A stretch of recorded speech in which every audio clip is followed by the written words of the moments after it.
የዓለም የነዳጅ ዋጋ በሁለት ሀያላን እጅ ተይዟል። በቴህራንና በሃይፋ ሰማይ ላይ የሚታየው ግን የጥፋት ጭስ ብቻ ነው። ዛሬ ፕሬዝዳንት ትራምፕ የኢራንን የኢኮኖሚ ደም ስር የሆነችውን የካርች ደሴትን አመድ አደርጋታለሁ ሲሉ የመጨረሻ ማስጠንቀቂያ ሰጥተዋል። በሌላ በኩል በቴህራን ታላላቅ ፍንዳታዎች ተሰምተው ከተማዋ በከፊል በጨለማ ትውጣለች። በእስራኤል በኩል ደግሞ የነዳጅ ማጣሪያዎች በእሳት እየነደዱ ነው። ዓለም በነዳጅ ዋጋ መናርና ጦርነት ግን ዛሬም ወደማይመለስበት ምዕራፍ ተሸጋግሯል። ይህን ታሪካዊና አስደንጋጭ ክስተት አሁን በዚህ ስራ አቀርብላችኋለሁ።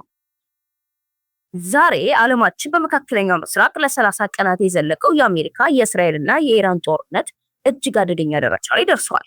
ፕሬዝዳንት ትራምፕ ኦፕሬሽን ኤፒክ ፊውሪ የተሰኘውን ወታደራዊ እርምጃ ከጀመሩ አንድ ወር ቢሞላቸውም ግጭቱ ግን ቀጠናዊ መልክ ይዞ መላውን ዓለም እያናወጠ ይገኛል። ዛሬ በዘገባችን ይህ ጦርነት ለምን ሊቀሰቀስ እንደቻለ፣ የባህረ ሰላጤው ሀገራት መሪዎች የያዙትን ድብቅ አቋምና የእስራኤልን ወታደራዊ ስልትና ዛሬ በምድር ላይ ተከሰተ ያሉትን እውነተኛ መረጃዎች በጥልቀት እንመረምራለን። እስከ ፍጻሜው አብራችሁን ቆዩ። ዛሬ በመካከለኛው ምስራቅ ለ30 ቀናት የዘለቀው ይህ መጠነ ሰፊ ጦርነት መነሻው የካቲት 28 2026 የተጀመረው ኦፕሬሽን ኤፒክ ፊውሪ ነው። አሜሪካና እስራኤል ለጦርነቱ መነሻ ያደረጉት ኢራን የኒውክሌር መሳሪያ ባለቤት ለመሆን ቀይ መስመሩን አልፋለች የሚል ጽኑ አቋም ነው። ፕሬዝዳንት ትራምፕ በምርጫ ቅስቀሳቸው ወቅት ኢራን የኒውክሌር ቦምብ እንዲኖራት በፍጹም አልፈቅድም በማለት የገቡት ቃል ተከትሎ ዲፕሎማሲው ሲደፈርስ ወደ ቀጥተኛ የአየር ጥቃት ተሸጋግረዋል። ዛሬ በቴህራንና በዋሽንግተን መካከል ያለው ግንኙነት ወደማይመለስበት ምዕራፍ ደርሷል። ፕሬዝዳንት ትራምፕ ዛሬ ማለዳ በሰጡት መግለጫ ኢራን በ24 ሰዓት ውስጥ የሆርሙዝ ባህረ ሰላጤን ካልከፈተች የኢነርጂ መሰረተ ልማቷ አመድ ይሆናል ሲሉ የመጨረሻ ማስጠንቀቂያም ሰጥተዋል። ጦርነቱ ከተጀመረ አንስቶ በሰው ልጅ ታሪክ ታይቶ የማይታወቅ የቴክኖሎጂ እና የሚሳይል ጦርነት ተካሂዷል። አሜሪካና እስራኤል ባለፉት ሳምንታት ብቻ 7800 በላይ ትክክለኛ የኢላማ ጥቃቶች በኢራን የኒውክሌር ማዕከላትና ወታደራዊ ምሽጎች ላይ ፈጽመዋል። ኢራን በበኩሏ በመቶዎች የሚቆጠሩ ባሊስቲክ ሚሳይሎችን ወደ እስራኤልና በባህረ ሰላጤው ወደሚገኙ የአሜሪካ የጦር ሰፈሮች አስወንጭፋለች። ትናንት በእስራኤልና ሃይፋ ወደብ ላይ የደረሰው የሚሳይል ጥቃት ከፍተኛ የነዳጅ ቃጠሎ ማስከትሏል። ዛሬም ፔንታገን ባወጣው ሪፖርት መሰረት በኢራን የአየር መከላከያ ስርዓቶች ላይ ዛሬ ብቻ ተጨማሪ 70 የአየር ጥቃቶች ተፈጽመዋል። የክልሉ መሪዎች ዛሬ የሚገኙትን በከፍተኛ ስጋትና በፖለቲካዊ ውጥረት ውስጥ ነው። ሳውዲ አረቢያም በይፋ ጦርነቱ እንዲቆም ብትጠይቅም በድብቅ ግን የኢራን ወታደራዊ አቅም እንዲዳከም ይፈልጋሉ። ዛሬ ሳውዲ አረቢያና ዩናይትድ አረብ ኤሚሬትስ የኒውክሌር ድርድር ውስጥ ልንገባ እንችላለን የሚል ስጋት በድጋሚ አዲሳለች። ኩዌት በውሃ ማጣሪያ ተቋሟ ላይ ለደረሰው ጥቃት ኢራንን በይፋ ተጠያቂ አድርጋለች። ዛሬ የኳታርና የኦማን መሪዎች በቴህራንና በዋሽንግተን መካከል የጀርባ ደጃፍ ንግግር ለመጀመር ጥረት እያደረጉ መሆኑን ደግሞ ተሰምቷል። እስራኤል በዚህ ጦርነት ውስጥ እንደ ቀስት ሆና እያገለገለች ትገኛለች። የእስራኤል ተዋጊ ጄቶች በኢራን የሚገኙትን አራክና ያዛድ የኒውክሌር ማዕከላት ላይ ትልቁን ጥቃት ለመፈጸም ግንባር ቀደም ሚና ተጫውታለች።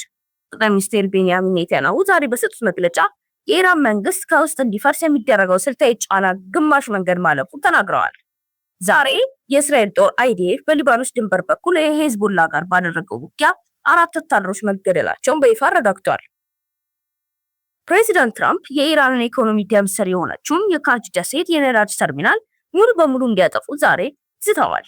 ይህ ዛቻ የዓለምን የነዳጅ ዋጋ በአንድ በርሜል $185 አድርሶታል። ዛሬ ማለዳ በቴህራን የነዳጅ ማከማቻዎች ላይ በደረሰ የአየር ጥቃት ሳቢያ ከተማዋ በጥቁር ጭስ ተውጣ መዋሏን የዜና ምንጮች ዘግበዋል።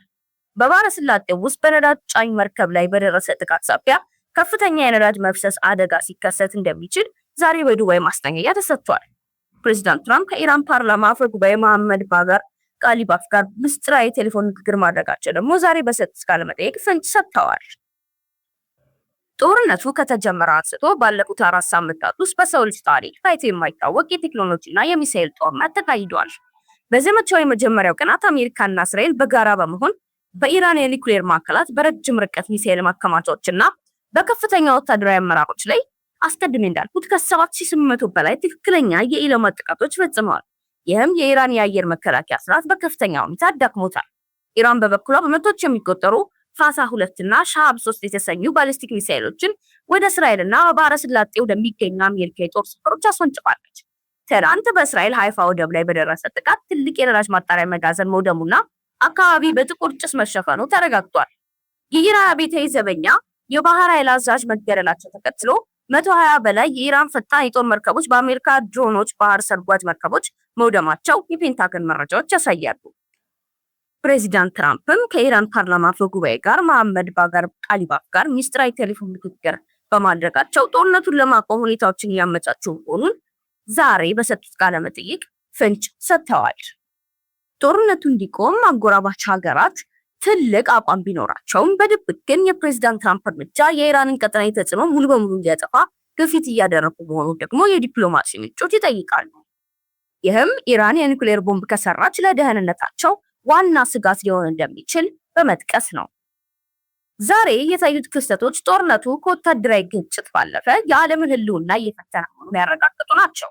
የሆርሙዝ ባህረ ሰላጤ መዘጋትና የካርጅ ደሴት መጋየት ስጋት የዓለምን ኢኮኖሚ ወደማንመለስበት ድቀት ሊከተው ይችላል። ፕሬዚዳንት ትራምፕ በዲፕሎማሲና በኃይል መካከል የሚወዛወዝ አቋም ቢይዙም በቴህራን እየደረሰ ያለው ጥቃትና በእስራኤል ላይ የሚሰነዘረው አጸፋ ግን የሰላሙን መንገድ አርቆታል። በሚቀጥሉት ጥቂት ቀናት የሚወሰዱት እርምጃዎች ጦርነቱ እንዲቆም ወይንም ደግሞ ወደ ሶስተኛ ዓለም ጦርነት እንዲያመራ የሚያደርጉ ወሳኝ ክስተቶች ይሆናሉ። ዓለም አቀፉ ማህበረሰብ ጦርነቱ እንዲቆም ጥሪ ቢያደርግም እንዲሁም ደግሞ በዩክሬንና በራሻ ግንባር ደግሞ ያለው ጦርነት እየፋመ ቢሆንም የሶስተኛ ዓለም ጦርነት ስጋት የለብንም የሚሉ አካላትም አሉ። በአጠቃላይ ጦርነቱ ጥቂት ሳምንታት ብቻ ይፈጃል የተባለው አሁን ወደ 5ኛ ሳምንቱ እየገሰገሰ መሆኑ ደግሞ ለብዙሃን ትልቅ ስጋት ፈጥሯል። አሜሪካ የኢራንን ኃይል 90% አዳክሜያለሁ ብትልም እስካሁን ግን የኢራን ጥቃቶች እስራኤልንና አጎራባች ሀገራችን ማስደንገጣቸው አልቀረም። የስትሬት ኦፍ ሆርሙዝም ደግሞ ይከፈታል ቢባልም እስካሁን ከመከፈት ይልቅ የነዳጅ ዋጋ እየናረ የኑሮ ውድነቱን እያፋፋመው ይገኛል። ይህም ዓለም ወደ ኢኮኖሚ አዘቅት ውስጥ እንዳትገባ ለብዙዎች ትልቅ ስጋት ፈጥሯል።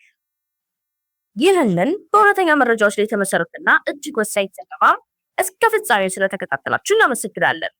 እውነትን የማሰራጨት ስራችንን ለማጠናከር ሀሳቡን ያጋሩ። ፕሬዚዳንት ትራምፕ የኢራንን የነዳጅ ማዕከላት ካጠፋ የዓለም ኢኮኖሚ ምን ሊገጥመው ይችላል ብለው ያስባሉ? ጦርነቱስ በድርድር ይቆማል ወይስ የከፋ ደረጃ ላይ ይሸጋገራል? አስተያየቶን በኮሜንት መስጫው ላይ ያስፍሩ። በየቀኑ የሚወጡ እውነተኛና ጥልቀት ያላቸው የዓለም ዜናዎች ለማግኘት ኢትዮጵያ ዴይሊ ኒውስ ቻናላችንን ሰብስክራይብ ያደርጉ። የደውል ምልክቷንም ደግሞ በመጫን ቤተሰብ ይሁኑ። ይህ ቪዲዮ ለብዙዎች እንዲደርስና እውነታው እንዲታወቅ ላይክ እና ሼር በማድረግ የበኩሉን ይወጡ። ኢትዮጵያ ዴይሊ ኒውስ፣ እውነተኛ መረጃ ለሁላችን። ሰላም።